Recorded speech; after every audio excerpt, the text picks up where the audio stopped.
নমস্কার, কেমন আছেন সবাই? বেঙ্গলি ফুড ব্লগস চ্যানেলে আপনাদের সবাইকে স্বাগত জানাই।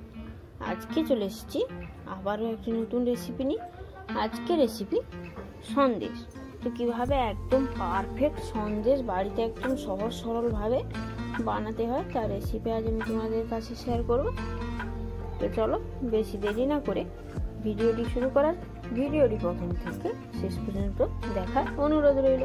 তো দেখো বন্ধুরা, সন্দেশ বানানোর জন্য কিন্তু প্রথমেই দেখো আমি লিকুইড দুধ নিয়ে নিয়েছি। দেখো এখানে কিন্তু দুধটা আমি আগে থেকে জাল করে রেখেছিলাম। দেখো অনেকটা কিন্তু সর পড়ে গেছে। এই রকম আমি লিকুইড দুধ নিয়েছি। তোমরা এমনি লিকুইড দুধ নিতে পারো, সেক্ষেত্রে কোনো অসুবিধা নেই। আর এদিকে দেখো আমি একটা প্যাকেট আমুল দুধ নিয়েছি। দেখো 10 টাকার প্যাকেট। আর এইদিকে দেখো পরিমাণ মতো চিনি নিয়েছি আর একটা এলাচ নিয়েছি। আর এখানে দেখো কর্নফ্লাওয়ার 1 চামচের মতো নিয়েছি। তো এবার চলো গ্যাসে কড়াইতে আমি দুধটা খুব ভালো করে জাল করতে বসিয়ে দেব। দেখো বন্ধুরা, গ্যাসে কিন্তু আমি কড়াই বসিয়ে দিয়েছি আর গ্যাসে কিন্তু দেখো বন্ধুরা আমি কিন্তু গ্যাসে কড়াই বসিয়ে দিয়েছি আর কড়াইতে অল্প পরিমাণ জল দিয়ে গ্যাসের আঁচটা আমি বাড়িয়ে দিয়েছি। দেখো এবারে আমি লিকুইড দুধটা ঢেলে দিচ্ছি। দেখো গ্যাসের আঁচটা আমি বাড়িয়ে দিয়েছি। এবারে খুব ভালো করে কিন্তু দুধটা গরম করে নেব।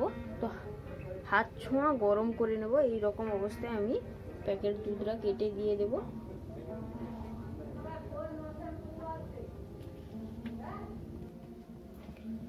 তো দেখো বন্ধুরা, হালকা কিন্তু হাত ছোঁয়া গরম হয়ে গেছে। এই রকম অবস্থাতে দেখো আমি প্যাকেট দুধটা কেটে দিয়ে দিচ্ছি।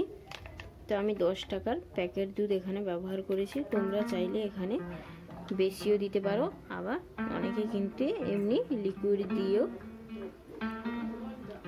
দুধ দিয়েও তোমরা কিন্তু সন্দেশ বানাতে পারো।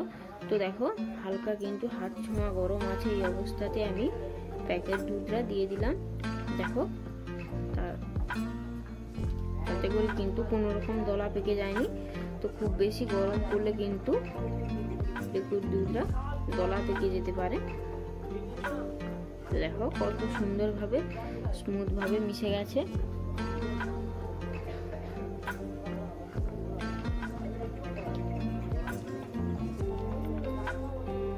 এবার দেখো খুব ভালো করে আমি গরম করে নিচ্ছি।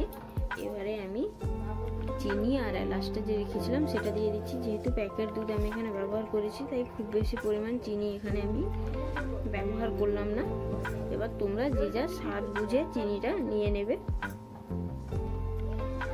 তো দেখো খুব ভালো করে কিন্তু আমি নেড়ে চেড়ে দুধটাকে জাল করে নিচ্ছি।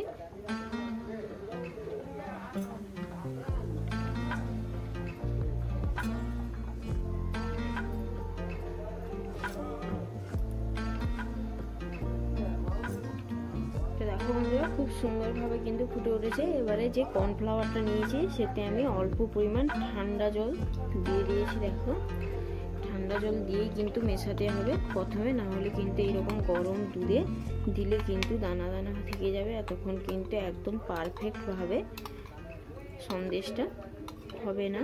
তো দেখো এইভাবে কিন্তু অবশ্যই আগে নর্মাল ঠান্ডা জলেই কিন্তু গুলিয়ে নেবে। তো দেখো দুধটা অনেকক্ষণ আগে থেকে ফুটিয়ে নিয়েছে। তো দেখো দুধটা কিন্তু অনেকটা আগে থেকে ফুটে গেছে। তাই এবারে আমি কর্নফ্লাওয়ারটা দিয়ে দিয়েছি। কর্নফ্লাওয়ার অনেকে দিতেই পারো, আবার অনেকে এটাকে এড়িয়ে যেতে পারো। কর্নফ্লাওয়ারটা দিলে কিন্তু খুব তাড়াতাড়ি দুধটা ঘন হয়ে যায় এবং খুব বেশি সময়ও লাগে না।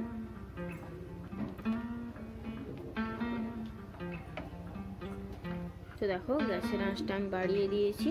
এবারে শুধু অনবরত কিন্তু এইরকম নাড়তে থাকতে হবে, নাড়া কিন্তু বন্ধ করা যাবে না।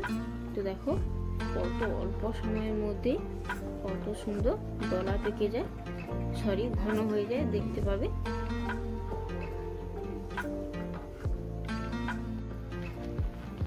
তো দেখো বন্ধুরা প্রায় 15 থেকে 20 মিনিট একইভাবে ফোটানোর পরে দেখো এইরকম অবস্থাতে এসছে। দেখো কত সুন্দর ঘন হয়ে গেছে। গেছে। দেখো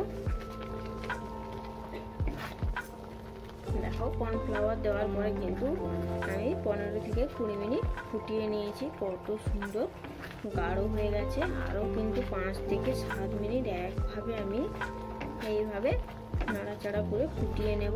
একদম কিন্তু শক্ত একটা ডো আমি বানিয়ে নেব। চলো আরও 5 মিনিট আমি ফোটানোর পরে ফিরে আসছি। দেখো বন্ধুরা 5 থেকে 7 মিনিট কিন্তু এইভাবে ফোটানোর পরে এইরকম আকৃতিতে এসছে। তো আমি নামানোর ভিডিওটা তোমাদেরকে দিতে পারিনি, তার কারণ আমি ভিডিওটা করতে পারিনি। তো দেখো আমি নামিয়ে নিয়েছি। দেখো এইরকম আকৃতিতে কিন্তু এসছে। আমি কিন্তু এর থেকে আর শক্ত শক্ত ভাব করিনি। তোমরা এর থেকে চাইলে শক্ত শক্ত ভাব করে সন্দেশ আকৃতিতে খেতে পারো। আমি কিন্তু এইরকম অবস্থাতে করেছি। দেখো কত সুন্দর, এটা কিন্তু দেখতে যেমনই সুন্দর তেমনই কিন্তু অসাধারণ খেতে লাগে। আর এটা যে একবার বানিয়ে খায় সে কিন্তু বারবারই খেতে পছন্দ করে। তো চলো আমি কিন্তু বেশি কথা বাড়াবো না। তো সবাই ভালো থাকবেন, সুস্থ থাকবেন, সাবধানে থাকবেন। ভিডিওটি ভালো লাগলে অবশ্যই আমাকে কমেন্টে জানাবেন, লাইক ও শেয়ার করবেন, চ্যানেলটি সাবস্ক্রাইব করবেন। আবারও ফিরে আসবো একটি নতুন রেসিপি নিয়ে। তো চলো, নমস্কার।